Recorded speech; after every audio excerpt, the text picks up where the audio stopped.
자, 방금 소개받은 차재영 세무사라고 합니다. 오늘 연말정산 개정세법 프리뷰를 진행하는데 아마 조금 강의를 진행하다가 제가 이 자료가 어디에 있는지 잠깐 좀 보여드리겠습니다. 올해 약간 특이한 부분이 좀 몇 개 있어서 그런 부분도 설명드리고요. 전산매체 부분도 약간의 지금 평상시하고 좀 다르게 게시가 되고 있고, 저희가 좀 국세청 연말정산 간담회 자료를 좀 이용하고 싶었는데 그거는 작년하고 동일하게 아마 올해 10월 말이나 나올 것 같아서 일단 저희가 취합한 자료로 프리뷰를 진행을 하겠습니다. 자, 개정세법 진행을 할 건데 이게 아마 우리랑 밀접한 관련이 있는 부분도 있고 우리랑 뭐 관련이 많이 없는 부분도 있을 겁니다. 자, 그러면 강의를 진행해 보겠습니다.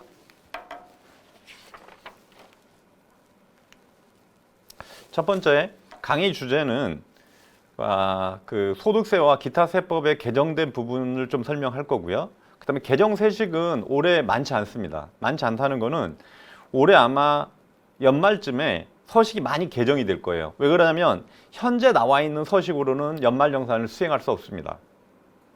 그래서 저희가 뭐 예상하는 부분, 이런 부분 몇 개 넣어봤고요. 그 다음에 전산매체 제출 요령에서 몇 가지 바뀐 부분 설명을 해드리겠고, 요건 해석까지 강의를 하면 될 것 같고, 강의는 지금부터 한 40분에서 50분 정도 하고요. 한 정각쯤에 한번 쉬고요. 한 15분 정도 쉬었다가 다시 강의를 진행하겠습니다. 자, 먼저 이제 소득세 분야인데 보겠습니다. 자, 전 국민 고용보험을 위한 인프라 구축, 전자생계산서 발급세액공제 신설인데, 요거는 아마 지금 개인 사업자들이나 프리랜서, 자유직업 소득자들에 대해서 국가에서 고용보험 실업급여를 주고 싶어도 데이터가 없다는 거예요. 이 사람이 얼마나. 그래서 어떤 데이터를 수집하기 위해서 전자계산서를 발급을 하면 개인 사업자들이 일정한 요건에 해당이 되는 개인 사업자들이 전자계산서를 발행하면, 생계산서 아니에요. 전자계산서를 발급을 하면 한 건당 200원씩 연간 100만 원 한도로 세액 공제를 해주겠다는 거죠. 소득세 신고할 때. 그래서 대상은 직전 연도 사업장별 총수익 금액이 3억 원 미만인 개인 사업자에 대해서 많이 해당이 되겠죠. 개인 사업자들이 전자계산서를 발급을 하면 발급 건수 한 건당 200원씩 연간 100만 원 한도로, 적용 기한은 2022년도 7월부터 24년도 12월 31일까지 한 2년 반 정도에 대해서 세액 공제를 적용해 주겠다. 우리랑 많이 관련은 없겠죠. 자, 두 번째, 용역 제공자에 관한 과세 자료 제출 시기 단축입니다. 이거는 우리랑도 관련이 있죠. 우리랑도. 이건 뭐냐면 우리 3.3% 사업 소득자에 대해서 우리 지급명세서를 매달 간이 지급명세서를 매달 제출하기로 바뀌었지 않습니까? 그래서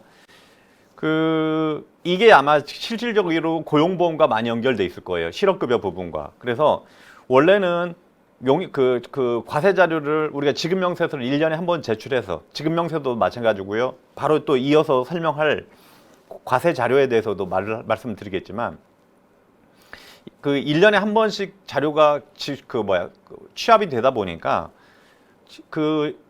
적절한 시기에 실업급여를 못 주는 문제가 생겨요. 그래서 제출 시기가 매월로 단축이 됐다. 그래서 지금 여러 가지 부분에서 매월 제출하는 걸로 바뀌어 있습니다. 자, 그 다음에 혹시 과세 자료를 제출해야 되는데 제출하지 않으면 과태료가 생겼네요. 과세 자료 건별 20만 원, 그죠? 사실과 다른 경우에는 건별로 10만 원. 대신에 일정 부분의 어떤 베리에이션을 인정해 주겠다는 거죠. 그래서 혹시 좀 갑자기 정부에서 급하게 추진을 하다 보니까 전체 제출 금액에서 5% 범위 내에서 오류가 있는 것 자체는 과태료를 매기지 않겠다. 이런 부분. 자, 그 다음에 7페이지. 현금 영수증 의무 발급 대상이 확대됐습니다. 이거는 아마 저도 어느 순간에는 손 놓고 있어가지고 현금 영수증 의무 발급 대상이 굉장히 계속 확대되고 있어요. 특히 개인 사업가, 효용 소비자를 대상으로 하는 업종에 대해서는 거의 현금 영수증 의무 발급이 이루어지고 있습니다. 그래서 정확하게 말하면 2023년도 1월 1일부터인데 여기에 지금 업종이 많이 추가됐죠. 사업 서비스업에서는 전문직만 들어왔는데 행정사가 추가됐고요. 그 다음에 숙박, 음식 업에서는 숙박공유업, 아마 우리 뭐라고 해야 될까요? 에어비앤비 이런 부분도 현금 영수증 의무 발급에 추가됐고, 그 다음에 업종이 많이 추가됐죠. 이거 실질적으로 여러분 이게 굉장히 문제가 많이 됩니다. 현금 영수증 의무 발급에 해당이 되는데 현금 영수증을 발급하지 않았다. 가산세입니다. 근데 이 가산세가 어마어마합니다. 그래서 많은 업종이 현금 영수증 의무 발급에 해당이 되고, 웬만하면 요즘에는 주변에 개인 사업 하시는 분이 계시다고 하면 현금 영수증을 그때그때 발행하는 게 맞을 거예요. 자, 그 다음에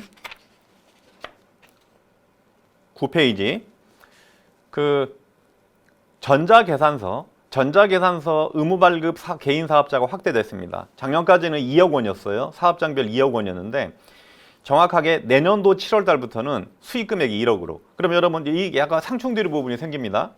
전자생계산서는 1억 이상 발급을 하는 거고, 대신에 아까 우리 첫 장에서 3억 미만인 사람에 대해서는 혜택을 주겠다는 거죠. 그러니까 전자계산서 의무 발급 대상은 1억이에요. 1억. 자, 1억.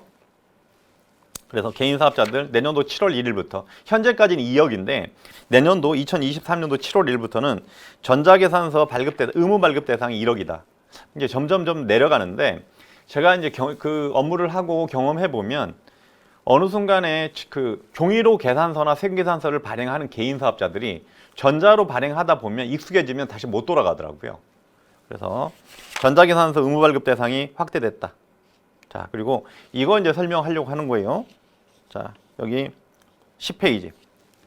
자, 요거는 뭐냐면 우리 한번 생각해 보세요. 과세자료 제출이 이 부분이었어요. 아까 첫 번째 나왔던 내용이. 우리가 만약에 한번 생각해 보세요. 우리가 만약에 뭘 해볼까요? 그 자영업자들, 자유주거 소득자를 우리가 써요. 그러면 우리가 돈을 주고 원천징수를 하는 겁니다. 돈을 주고 원천징수를 하는 거예요. 근데 원천징수를 하고 매달 간이지급 명세서를 제출하면 됩니다. 근데 여러분 혹시 골프 치시는 분들은 골프장에서 캐디들한테 돈을 누가 주죠?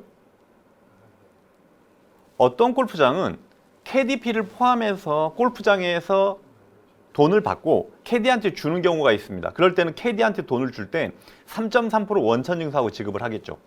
근데 그게 아니고 어떤 골프장은 캐디한테, 경기 보조원한테 그 돈을 줄 때 손님들이 줍니다. 골프장 이용객들이 돈을 주죠. 이거는 원천징수가 이루어지지 않죠. 그러나 골프장 내부 규정에 따라서 이 사람한테 돈이 얼마 지급됐다는 건 알 수가 있죠. 요거는 원천징수가 되지 않기 때문에 그 골프장 경기 보조원에 대해서 소득이 얼마인지 확인할 수가 없습니다. 그죠? 요런 자료를 제출해 달라는 거예요. 매달. 그죠? 근데 올해 지금 추가된 거는 노무 제공 플랫폼 사업자. 이거는 뭐냐면 우리 배민이나 쿠팡 이런 거예요. 쿠팡 이츠라고 하나요? 그러니까 예를 들어서 이런 거죠. 우리가 그 배달을 시키는데 쿠팡이나 배민에서 직접 결제가 아니고 만나서 현금을 주는 거예요. 그러면 그 배달하시는 우리 요즘 배달원에 대해서 쿠팡에서 원천징수를 할 수 없는 부분이 생깁니다. 이런 자료도 올해부터 제출해야 되고, 이 대상에 노무 제공 플랫폼 사업자가 추가가 됐다. 그래서 혹시 해당이 되시는 부분 자체는 우리가 이제 어떤 플랫폼 사업을 하고 돈이 손님하고 배달원이나 이런 부분들한테, 서비스 제공자한테 직접 제공이 됐을 때 그 소득 자료를 제출해 달라는 거예요. 자, 그 다음에 근로장려금 관련 제도가 개선이 됐는데, 이제까지 이제 그 호벌이 가구나 맞벌이 가구, 단독 가구에 따라서 소득에 따라서 근로장려금 지급 기준이 지급이 단독 가구는 이제까지 2천만 원, 3천만 원, 호벌이 가구는 3천만 원, 맞벌이 가구는 3,600이었는데 정확하게 200만 원씩 인상이 됐습니다. 근로장려금 지급 대상이.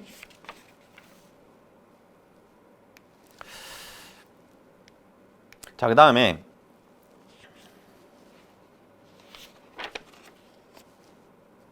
12페이지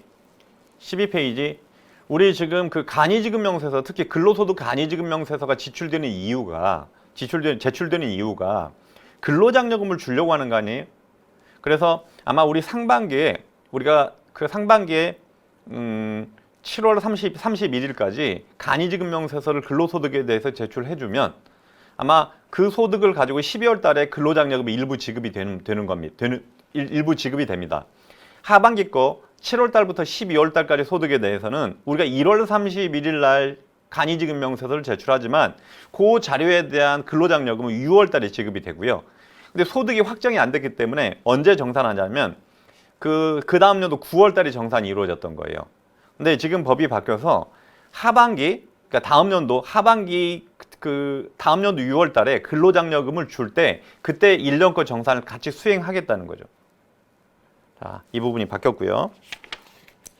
그 다음에 13페이지 현금영수증 무발급 업종의 현금영수증 미발급 가산세 경감기간이 확대됐습니다. 현금영수증은 원래는 보통 관례적으로 2박 3일 내 돈을 받으면 2박 3일 내에 현금영수증을 발급하는 것이 원칙이었는데 약간 어떤 그 폭을 인정해 주는데 지금은 그 대금을 받은 날로부터 7일이었는데 이 7일도 여러분 인식을 못하고 넘어가는 경우가 있어서 10일 이내로 기간을 좀 더 늘려준 거죠. 그다음에 현금영수증 미발급 가산세는 20%입니다. 현금영수증 미발급 금액이 20%. 굉장히 큽니다. 실질적으로 조사받으면. 자, 그다음에 14페이지인데 요 자료는 제가 좀 보여드릴게요. 먼저 보여드리고 설명을 해드리겠습니다. 먼저 한번 해볼까요? 먼저 하고 제가 이 자료가 어떻게 바뀔지 한번 설명을 해드릴까요?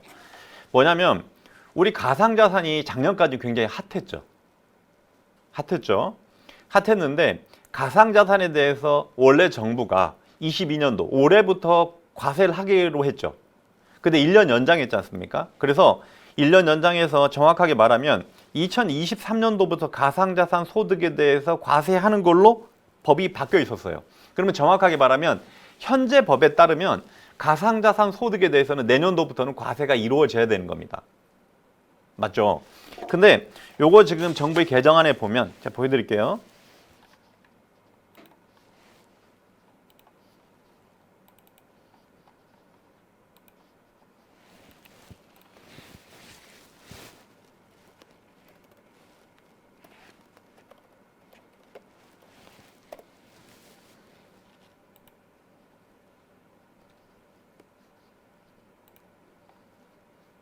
여기 한번 보세요.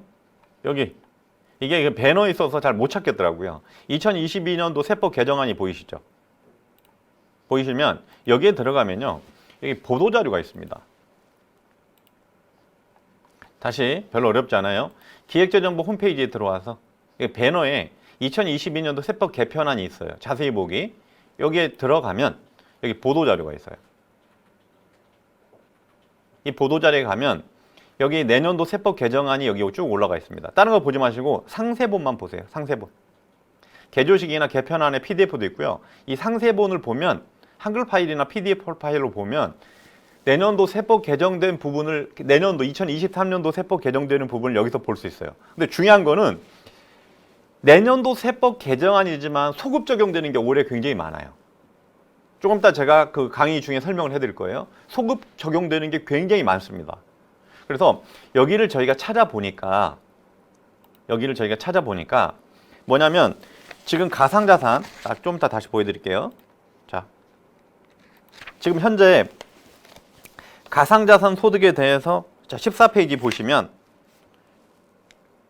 14페이지 가상자산 소득에 대해서 원래는 2023년도까지 1년 미뤄놓은 거잖아요. 요 시행 시기가 2025년도로 갈 것 같습니다. 그러니까 우리 뭐 비트코인이나 가상자산에 대해서 돈을 벌어도 내년도 내후년도까지는 세금을 과세하지 않는 걸로 2년 연장하는 걸로 정부 개정안이 올라왔는데 통과될 가능성은 99%. 그래서 뭐 강의하는 데 의미는 없지만 그냥 한번 쭉 필요한 것 몇 가지만 설명해 드릴게요. 자, 14페이지. 가상자산 소득에 대해서 과세를 하는데 가상자산에 대해서 팔거나 빌려줘서 돈을 벌면 세금을 과세하는데 2025년도부터 현재는 지금 법이 통과가 안 된 상태니까 저희 파워포인트는 2023년도로 돼 있는 거죠.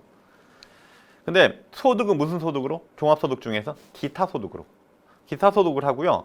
그 다음에 과세 방법은 250만 원 여러분 기본 공개를 해주겠다는 거죠. 그 다음에 혹시 비거주자가 우리나라에서 가상자산을 양도를 하면 둘 중에 작은 금액, 양도금액과 취득금액 중에 그 취득금액을 뺀 금액에서 20%와 그냥 양도가 가액에서 10%를 중에서 작은 금액으로 과세하겠다는 거죠.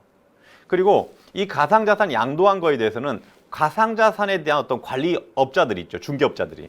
이 사람들한테 가상자산을 거래한 내역에 대해서 자료를 여러분 제출해 달라고 하는 거죠. 자, 그 다음에 그래서 원래는 2022년도 1월 1일 이후 양도 대여분부터였는데 내년도로 연장이 됐는데 이게요 2년 연장이 돼서 2025년도로 갈 것 같다는 거죠. 근데 이제 문제는 이런 게 문제가 생기겠죠. 내가 만약에 가상자산을 양도를 할 거예요. 근데 이제까지 가상자산에 대해서 정부에서 관리를 안 하고 있었잖아요. 그러면 내가 샀던 금액을 입증하기 힘들지 않습니까? 내가 얼마에 샀는지, 옛날에 이 가상자산에 대해서. 그래서 그 가상자산을 산 금액은 아마 이게 2025년도 1월 1일이 되겠지만 원래 정부 개정 안에 정부의 현재 세법에 따르면 2023년도 1월 1일 날 가상자산 거래 금액, 거래소에서 어떤 평균한 금액이 있을 거 아닙니까? 요 금액을 취득 금액으로 인정해 주겠다는 거죠. 근데 만약에 이런 경우도 있겠죠? 가상자산 거래소의 금액을 평균 내본 금액보다 내가 실제로 가상자산을 취득한 금액이 크면 그걸 그대로 인정해 주겠다는 거예요. 대신에 그 취득한 금액을 입증할 수 있는 자료를 제출하면 여기서 의제 취득가액은 내가 취득가액을 모르면 요걸로 인정해 주겠다는 의미입니다. 됐죠? 그 다음에 그 가상자산에 그러니까 양도가 일어나면 어떤 그 취득 금액에 대한 필요 경비를 가상자산 별도로 취득 금액을 계산해 주겠다는 거고요.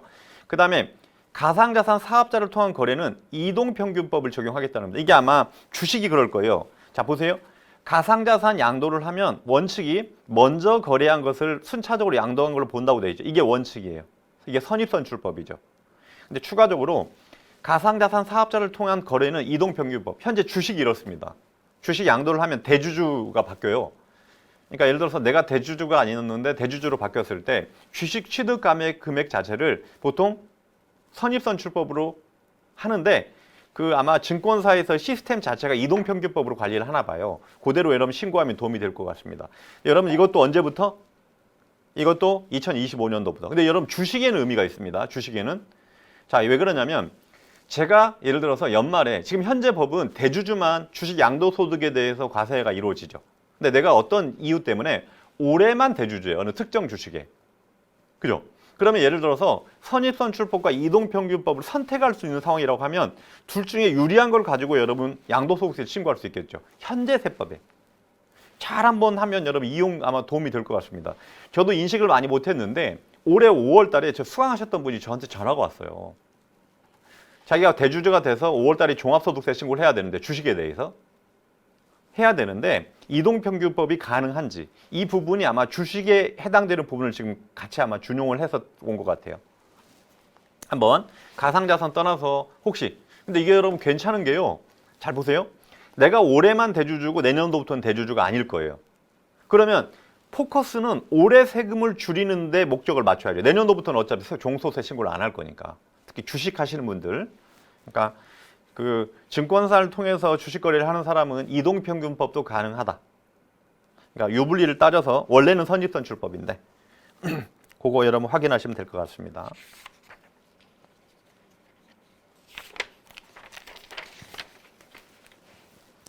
그 다음에 17페이지 가상자산 사업자의 제출 대상 과세자료 명확화. 아마 현재까지는 아마 그 제출하는 서류가 별도로 있었나 보죠. 기획재정부령으로 정하는 가상자산 거래 명세서인데 거래집계표가 추가됐다. 거래집계표. 요게 아마 한 방으로 정리해서 한 장으로 요약되어 있는 자료를 한 방에 제출할 수 있나 보죠. 어차피 이것도 25년도까지 연정이 됐으니까. 그 다음에 8번에 금융투자소득 도입 관련이라고 돼 있는데 요게 지금 현재는 요게 23년도부터 지금 적용이 될 거였어요. 요게 표현이 약간 애매한데 이런 표현이 아닌데 자 예를 들어서 현재 우리 종합소득이 우리 소득세가 이자 배당 사업 근로 연금 기타 퇴직 양도소득 8가지 소득으로 구분이 되죠. 근데 지금 우리 금융자산과 관련된 소득을 별도로 하나 만들겠다는 거죠. 그래서 정확하게 말을 하면 이자 소득의 일부와 배당 소득의 일부와 양도 소득의 주식 관련된 부분을 뽑아서 금융투자 소득이라는 걸 별도로 만들겠다는 거예요. 만들어서 정확하게 얘도 23년도부터 발생하는 소득분부터 신고를 하게 법이 바뀔 거였는데 얘도 지금 아까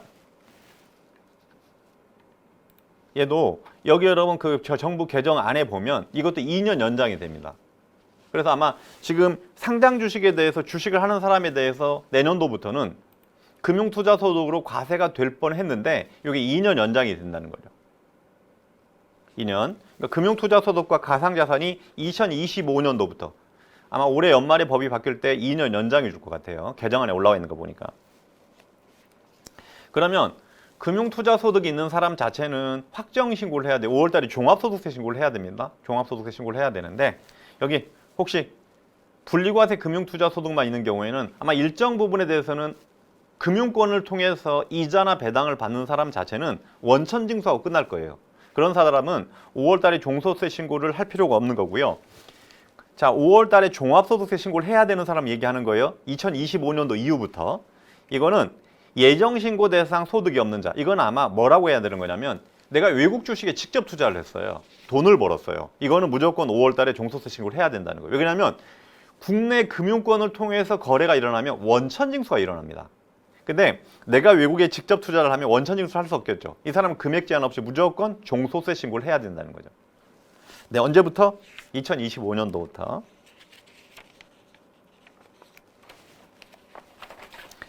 그 다음에 아마 나중에 주식 같은 경우에는 여러분 이동평균법, 취득가액 평가 방법이 주식 이동평균법, 이거 금융투자소득 25년도로 바뀔 거라고 했죠.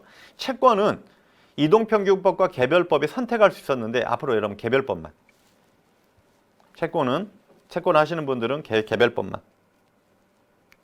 자, 그다음에 20페이지에 아마 펀드예요. 집합투자기구라는 것 자체는 펀드인데 펀드에 어떤 지분율이 정해져 있으면 그 지분율에 따라서만 아마 돈을 받아가는 게 문제가 없었나 봐요. 근데 만약에 펀드가 손익이 여러분 차등력이 있나 봐요. 그러니까 소득의 분배 비율이 달라질 수 있는데 그러면 그 달라지는 비율대로 그냥 소득으로 인정해 주겠다는 거죠. 원래는 펀드는 이제까지는 균등분배가 원칙이었는데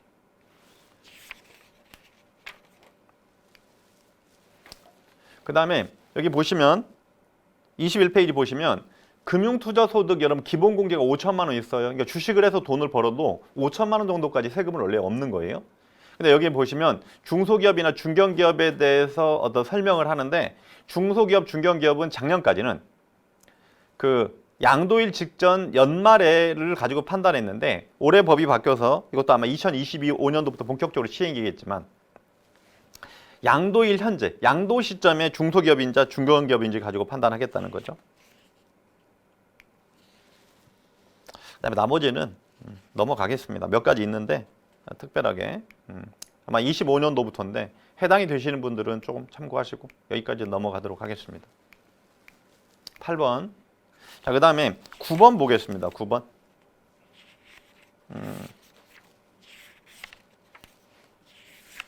원래는 내년도부터 시행했으면 의미가 있었겠죠.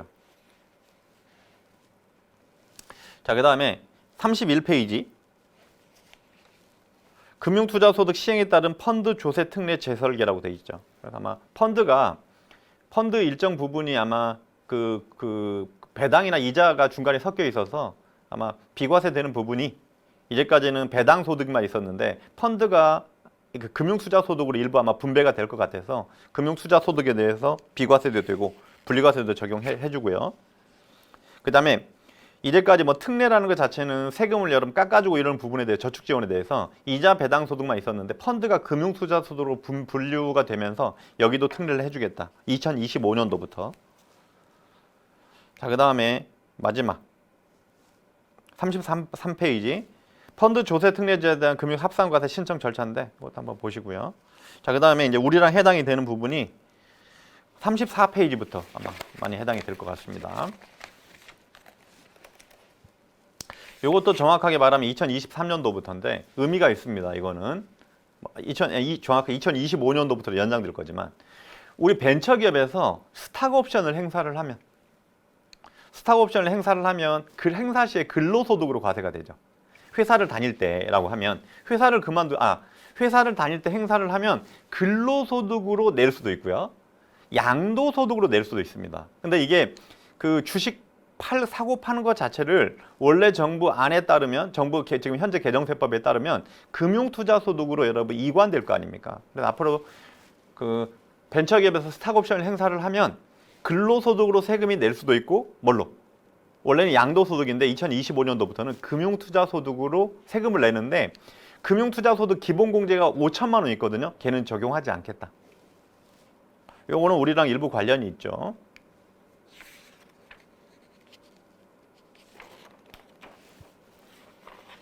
그 다음에 자 35페이지 산업재산권 현물 출자했을 때 출자 시에 기타 소득으로 과세하고요. 양도 시에 양도소득으로 과세를 했는데 얘도 2025년도부터 아마 이게 연장될 것 같으니까 금융투자소득으로 과세가 된다. 그 부분입니다.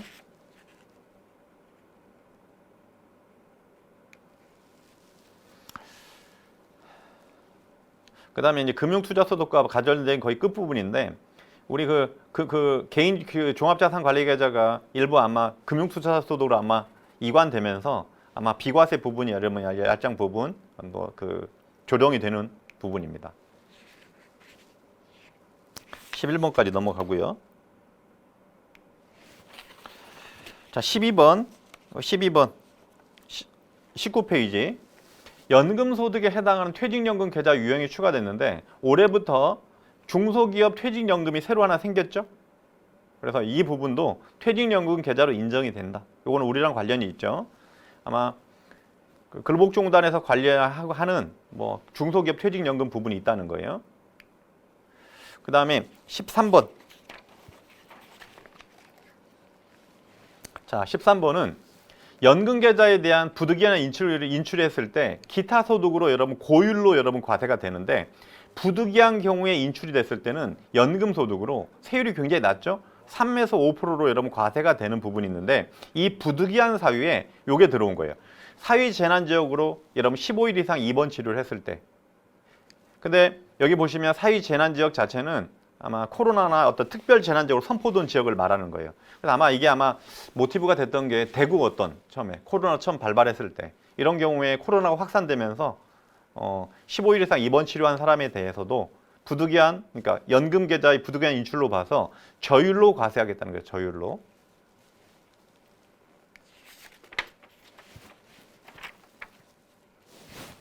자, 그다음에 40페이지입니다. 40페이지 연금 계좌 인출 순서예요. 연금 계좌를 내가 해지해서 인출했을 때 연금 계좌에 돈을 인출했을 때 일단 소득공제나 세액공제를 받은 연금에 대해서는 나중에 여러분 소득으로 과세가 될 거 아니에요. 그래서 만약에 인출할 때 어떤 거부터 인출한 걸로 볼 거냐면 일단 올해 납입한 거. 왜 올해 납입한 거는 올해 소득공제를 세액공제를 안 받았을 거 아니에요. 그 다음에 ISA 전환 금액이 먼저 인출이 되는 걸로 본다. 나머지는 순서대로 가는 거고요. 그래서 여기 보시면 세액공제 한도 초과의 납입 금액은 세액공제 혜택을 못 받았기 때문에 인출했을 때도 세금 문제가 발생하지 않겠죠. 그래서 여기 중간에 ISA 전환 금액 자체가 먼저 인출이 되는 걸로 본다. 그거 하나. 그 다음에 15번. 15번은 아마 제가 한 2016년도 연말정산, 16년도 연말정산 때 강조를 많이 했던 부분인데 업무용 승용차예요. 업무용 승용차에 대해서 뭐 운행일지를 적고 이런 부분이 있는데 이제까지는 업무용 승용차에 대해서 비용이 얼마 들어갔고 이런 부분 자체를 법인세 신고할 때 제출을 하지 않았어요. 안 와도 가산세가 없고 국세청에서 필요에 따라서 달라고 하면 그때 주면 되는 거였어요. 근데 올해 법이 개정이 돼서 업무용 승용차 관련 제출 비용 명세서 법인세 세무 조정할 때 법인세 신고할 때 들어가는데 요거 제출하지 않으면 가산세를 물리겠다는 거죠. 정확하게 말하면 2022년도 과세년도부터니까 내년도예요. 내년도. 그래서 여기에 해당이 되는 부분이 업무용 승용차 관련 비용 비용 처리를 했다고 하면 이 손금이라는 것 자체가 법인세법상 비용을 말하는 거니까 제출하지 않으면 비용 처리한 금액의 1%를 가산세에 물리고요. 그 다음에 잘못 신고를 하면 잘못 신고한 금액의 1%를 가산세를 물리겠다는 거예요. 그래서 요거는 아마 회계팀이나 회계팀 같은 경우 굉장히 여러분 예민해지겠죠. 이제까지는 그냥 엑셀로 별도로 관리를 하고 신고를 별도로 안 했는데 이제는 신고를 해야 되는 거니까. 그 다음에 16번 소득세 중간연합 소액부징수 기준이 조정이 됐습니다. 금액이 얼마 안 되는 경우에 소액부징수는 소득세 중간연합은 작년에 2분의 1을 내는데 그 작년에 2분의 1이 11월 달에 냅니다. 30만 원 미만이면 고지서를 별도로 국가에서 발부하지 않았는데 올해 법이 바뀐 거는 50만 원으로 물가가 많이 올라가서 50만 원 정도로. 그래서 중간연합이 아마 내야 될 금액이 올해 11월 달에 50만 원이 안 되면 우리 뭐 근로자는 상관이 없겠죠. 개인 사업자들. 자, 그다음에 17번. 요거는 의미가 있습니다. 벤처기업 등의 출자에 대한 과세 특례인데 우리 여러 벤처기업이 출자를 하거나 벤처기업에 뭐를 했을 때 혜택을 주잖아요. 그 벤처기업의 범위가 현재 법에는 벤처기업 육성법에 상의 벤처기업으로만 돼 있었는데 명확해졌습니다. 벤처기업 육성법에 따른 벤처기업으로 확인받은 건데 이거 누가 확인한다? 벤처기업 협회가. 그래서 벤처기업의 경영장이 명확하게 된 거죠. 그래서 협회에서 벤처기업 확인받은 증명서를 받아와야 된다는 거죠. 자, 그 다음에 44페이지. 얘의 의미 있습니다. 얘도. 뭐냐면 우리 벤처기업 여러분 임직원들한테 스탁옵션을 부여를 해요. 그럼 일정 금액에 대해서 비과세를 해줍니다. 특히 5천만 원까지. 올해 법이 바뀌어서 5천만 원까지 비과세 해주는데 이제까지는 벤처기업 임직원에 대해서만. 그러니까 우리 회사가 벤처기업이면 벤처기업 임직원한테 부여한 스탁옵션에 대해서만 비과세를 해준 거죠. 비과세나 어떤 혜택을. 근데 올해 법이 바뀐 거는 자, 올해 법이 바뀐 거는 이건 뒷부분에 나오는데 잠깐만 한번 더 뒤에서 볼까요? 죄송합니다. 19번 보겠습니다. 46페이지. 이게 먼저가 맞을 것 같아요. 요게 더 중요할 것 같아요. 자, 46페이지. 자, 다시 한번 설명하겠습니다. 벤처기업 임직원한테 스탁옵션이 부여가 되면 이제까지는 연간 3천만 원까지 행사이익에 대해서 비과세를 해줬어요. 근데 올해부터 5천만 원으로 확대됩니다. 5천만 원으로 확대됩니다. 확대되고요. 또 하나는 그 벤처기업 임직원의 범위가 확대됩니다. 뭐냐면 이제까지는 벤처기업 임직원만 해당이 됐는데 올해 법이 바뀌어서 벤처기업의 벤처기업이 발행주식 총수의 30% 이상을 인수한 벤처기업의 자회사의 임직원한테 부여된 것도 비과세 해주겠다는 거죠. 일단 비과세 일단 두 가지가 바뀐 거죠. 스탁옵션을 부여할 수 있는 비과세로 스탁옵션을 부여할 수 있는 벤처기업의 범위가 자회사까지 확대가 됐다. 자회사 임직원까지. 그 다음에 비과세가 3천만 원에서 5천만 원까지인데 더 중요한 거는 행사분이에요. 여기 2022년도 행사분에 이게요. 작년까지는 벤처기업 스탁옵션 행사 이익에 대해서 2천만 원, 3천만 원이었는데 언제 스탁옵션이 부여됐는지가 중요했어요. 작년까지는. 근데 이제 다 무시가 되고 그냥 과거에 부여된 스탁옵션이라고 하더라도 2022년도 이후에 행사되면 5천만 원으로 비과세 한도를 높여주는 거니까 의미가 있습니다. 이거는 분명히. 자, 그 다음에 다시 앞으로 오셔서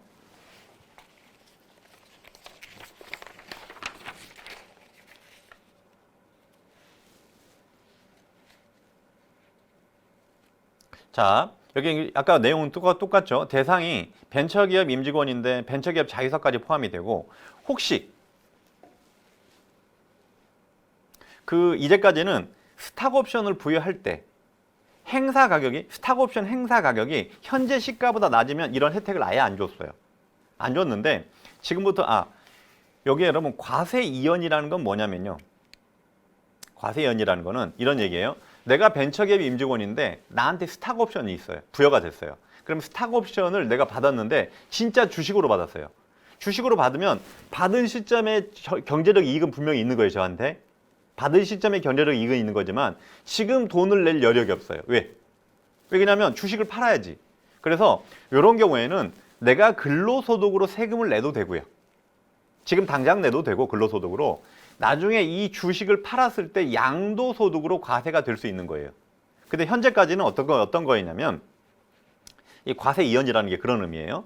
현재까지는 현재 여러분 스탁옵션 가격이 있죠. 내 행사 가격이 이 가격보다 작으면 양도소득으로 과세를 할 수 있는 여러분 할 수가 없었는데 올해 법이 바뀐 거는 시가 이하 발행 이익은 근로소득을 과세하고 시가 초과분에 대해서 양도소득 과세 이하는 선택이 가능하다고 하는 거니까 옵션이 더 늘어난 거죠. 자, 일단 얘도 의미가 있지만 얘도 의미가 있다. 자, 그 다음에 45번입니다. 슬라이드 45번은 만약에 벤처기업에 스탁옵션을 부여를 하는데, 이건 법인세법 얘기예요. 법인세와 관련된 얘기입니다. 시가보다 낮게 발행을 하면 기업에서는 어떻게 보면 경제적 손실이 발생하는 거예요. 이 부분에 대해서는 이제까지 법인세법상 비용 처리를 안 해줬어요. 송금 처리 안 해줬는데 올해부터는 법인세법상 송금 처리가 가능하다. 됐고요. 그 다음에 아까 슬라이드 다시 46번으로 오셔서 얘는 달라요. 얘는 어떤 얘기냐면 분할납부예요. 분할납부는 뭐냐면 내가 벤처기업의 임직원인데 아까 여기 벤처기업의 임직원의 범위는 확대됐다고 말씀을 드렸고 내가 만약에 스탁옵션을 행사해서 돈을 벌면 작년까지는 3천만 원까지 비과세, 올해는 5천만 원까지 비과세 되죠. 그 5천만 원 넘는 금액에 대해서는 5번 나눠낼 수 있는 거예요. 5번. 그래서 분할납부가 가능하고 요게 원래 작년에 끝나는 거였는데 3년 연장이 됐다는 겁니다. 지금 우리가 배우는 건 전부 다 벤처기업 얘기예요. 일반 기업의 스탁옵션 행사이익은 근로소득으로 과세되는 게 맞겠죠. 자, 그 다음에 20번입니다. 슬라이드 여러분 페이지상으로 47페이지.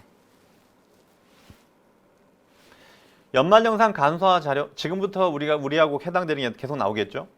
연말정산 간소화 자료 제출 항목 및 자료 집중 기간 추가인데 이제까지 아마 신용카드나 이런 교육비 자료를 여러분 제출해 줬는데 엄밀하게 말하면 이제까지 장애인은요. 그러니까 예를 들어서 우리 직원의 부양가족에 장애인이 있어요. 직원의 부양가족에 장애인이 있으면 이 장애인에 관련된 증명서류는 어떻게 했죠? 우리가 별도로 동주민센터에서 장애인 증명서 같은 걸 발급받아서 장애인증이나 이런 거 복지카드 카피해가지고 와서 장애인 서류 입증했는데 올해부터는 올해 연말정산부부터는 장애인 증명서류를 그 일정 부분에서는 국가에서 제공해 주겠다는 거죠. 근데 대상은 누구냐면요. 누가 지금 자료를 제출해 하는 거냐면 보건복지부하고 국가보훈처예요. 근데 이건 아니에요. 그러면 우리 여러분 병원에서 발급해주는 장애인 증명서 있죠. 3호로 돼 있는 거. 항시 치료를 하는 중증 환자에 대해서는 별도 서류를 진구해야 되는 겁니다. 그래서 올해부터는 장애인 서류 자체를 보건복지부와 국가보훈처에서 그러니까 국가보훈처는 국가유공자, 보건복지부는 장애인증 있는 사람에 대한 자료를 제출해 주겠다는 거죠. 아마 간소화 서비스에 뜰 것 같은데 잘하면 부양가족에 대해서. 자, 그 다음에 여기까지 하시고요. 제가 하나 설명드릴 게 있어서 여러분 그 해마다 연말정산 이슈가 되는 게 우리가 지금 하고 있는 연말정산이 있죠. 우리가 하고 있는 연말정산이 종이 없는 연말정산. 근데 지금 국세청에서 뭘 하라고 자꾸 안내를 해요? 편리한 연말정산. 편리한 연말정산은 뭐죠?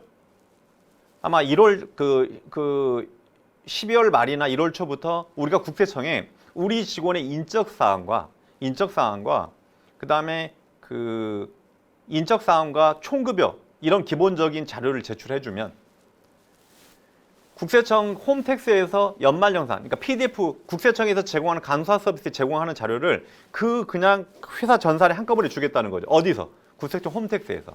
왜 지금 여러분 국세청에서 왜 자꾸 편리한 연말정산을 강조하냐면 우리 여러분 그 1월 15일 날 매년 1월 15일 날 간소화 서비스가 오픈이 되면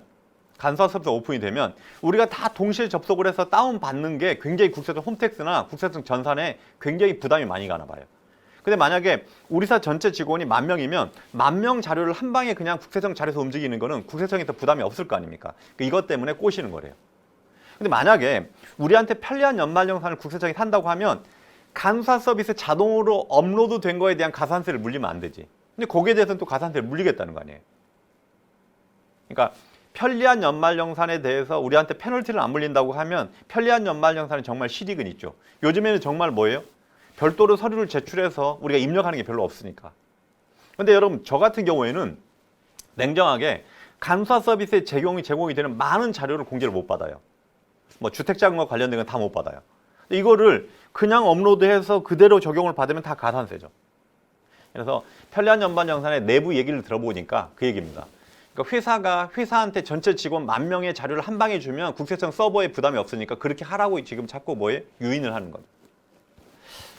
기존에 하시던 대로 하시는 것도 문제가 없을 것 같습니다. 자, 그 다음에 21번인데요. 얘 여러분 중요합니다. 얘 중요합니다. 뭐냐면 외국인 근로자 과세 특례예요. 근로소득 곱하기 19%로 단일세율이에요. 단일세율인데 요게 여러분 2021년도 12월 31일 날 끝났는데 얘를 연장이 된 거죠. 얘가 연장이 된 거죠.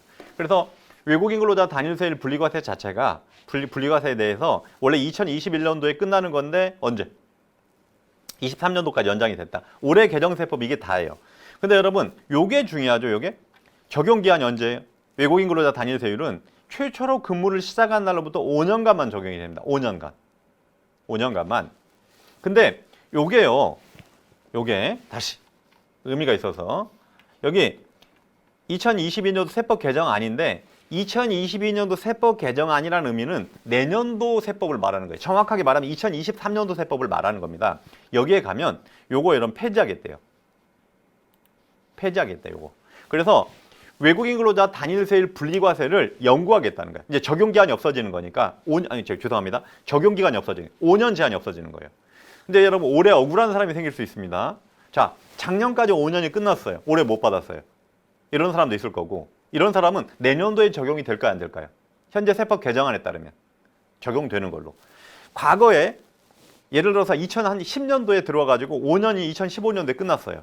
그리고 계속 그 외국인 근로자가 지금도 근무하고 있습니다. 이 사람들도 되는 걸로 앞으로는. 그러니까 지금 올해 못 받는 사람들이 억울한 거지. 올해 5년 지나서. 근데 올해는 안 되고 내년도부터 적용이 되는 걸로. 세법 개정안에 따르면 그렇습니다. 이것도 여러분 거의 이변이 없으면 그냥 통과될 것 같아요. 99%. 그래서 외국인 근로자 단일세율 분리과세가 5년 제한이 없어진다. 아시겠죠? 5년 제한이. 그러니까 올해만 좀 주의하시면 돼요. 내년도부터 5년 제한이 없어지는 거니까. 자, 그 다음에 22번입니다. 자, 우리 페이지상으로 50페이지. 자, 지금부터는 우리 연말정산과 본격적으로 관련된 부분이 나오겠죠? 자, 여기 이 부분은 이렇게 연결되는 거죠.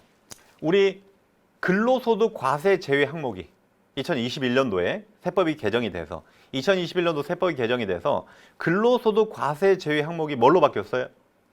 복류생적급여 비과세로 바뀌었죠. 그러면 자, 외국인 근로자 단일세율 분리과세는 근로소득, 비과세를 포함한 근로소득의 19%인데 근로소득 과세 제외는 근로소득 산정되기 이전에 차감이 되는 거기 때문에 얘는 여러분 뭐예요? 단일세율이 전혀 영향이 없었는데 사택 제공이익이 복류생적급여 비과세로 바뀌면서 얘가 근로소득에 포함이 돼서 세부담이 늘어나는 게 있었죠. 이거 기재부에서 인식을 하고 그 사택 제공이익에 대해서는 과세를 2021년도까지는 안 하는 거였죠. 원래 안 하는 거였고 2022년도 올해부터 과세를 하는 거였는데 요걸 23년도까지 유예해 준 거죠. 그러니까 내년도까지는 외국인 근로자 사택 제공이익에 대해서 근로소득 곱하기 19% 단일세율이 적용이 안 된다. 되셨죠? 그 다음에 23번.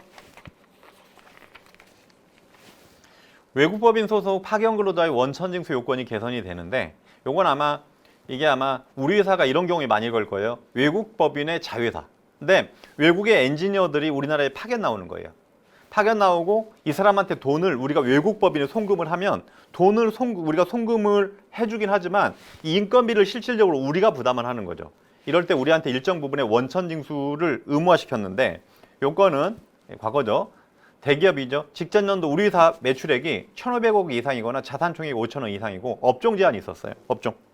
업종이 우리 회사가 항공운송업, 운송업이거나 건설업, 과학기술 서비스인 경우에 우리 회사가 그 인건비를 송금해 줄 때 우리 회사에 파견 나와 있던 엔지니어들의 그 얼마 받는지 알 거 아닙니까? 요 금액에 대해서 원천징수를 해달라는 거죠. 이제까지는 파견 외국법인에 대한 지급하는 근로대가가 20억 넘어갔을 때만 해당이 됐는데 올해 법이 바뀌어서 계약상 근로대가의 합이 20억 넘어가거나 작년에 20억 이상 돈을 줬으면 그냥 둘 중에 하나만 걸려도 원천징수 하는 걸로 법이 바뀌었다. 그러니까 원천징수 범위가 좀 더 넓어진 거죠. 정확하게 표현하면. 자, 여기까지 하겠습니다. 자, 24번. 얘는 다 아시죠? 비과세 자가운전보조금 적용 범위가 확대가 됐는데 이제까지 비과세 자가운전보조금 자체가 현재까지는 직원 소유 차량만 인정이 됐죠. 자가운전 보조금 월 20만 원 비과세 되는 게 지금까지는 직원 소유 차량에 대해서만 인정을 해줬죠. 근데 올해부터는 직원이 본인 명의로 임차한 차량이니까 직원 명의로 렌트나 리스를 한 것도 자가운전 보조금 비과세를 받을 수 있다는 거죠. 의미가 있죠, 이거는. 자, 이제까지는 직원 소유 차량만 차량 유지비 월 20만 원 비과세가 적용이 됐는데 올해부터는 직원 본인 명의로 임차한 차량도 추가가 됐다라고 돼 있죠. 자, 그럼 여기서 하나만 더 설명드리고 여러분 쉬겠습니다. 쉬고 말씀드릴 건데 지금 여러분 뉴스에 뭐가 많이 나왔어요? 뉴스에 저게 나왔죠. 식대 20만 원 올린다. 그죠? 여러분 이건 통과됐을까요? 안 됐을까요? 식대 월 20만 원으로 확정된 거. 이거 통과됐습니다. 이거는. 자, 보여드릴게요. 제가. 요거 하고 여러분 제가 할 말이 좀 더 있어서 쉬었다 하겠습니다.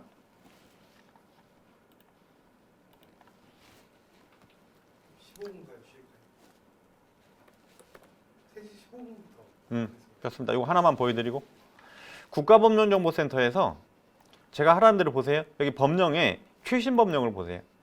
최신 법령을 보고요. 여기서 소득세법을 쳐보면 됩니다. 국가법령정보센터 소득세법 나오죠? 나오면 맨 위로 올리면 이게 예정이 보여요. 예정이 2023년도부터. 그래서 이거는 제가 왜 미리 설명을 해드리냐면 내년도 1월 달에 뭐라고 돼 있어요? 법 통과됐어요. 이거는 아예 그냥 예정이 아니고 통과된 거야. 그래서 현행법은 자 여기 식대가 월 얼마예요? 10만 원 비과세 되는데 이게 2004년도부터래. 물가가 많이 올랐죠. 그래서 요거를 어떻게? 비과세 한도를 20만 원으로 상향했다는 거죠. 그래서 식대 20만 원 비과세는 내년도 1월 1일부터 무조건 시행해. 이건 법 통과된 거니까. 여기까지 하시고 지금 27페이지 주택 임차 차익금부터는 잠깐 쉬었다 하겠습니다. 여기는 할 말이 지금 좀 더 있어서 잠깐 쉬었다 하겠습니다. 15분부터 강의 진행하겠습니다.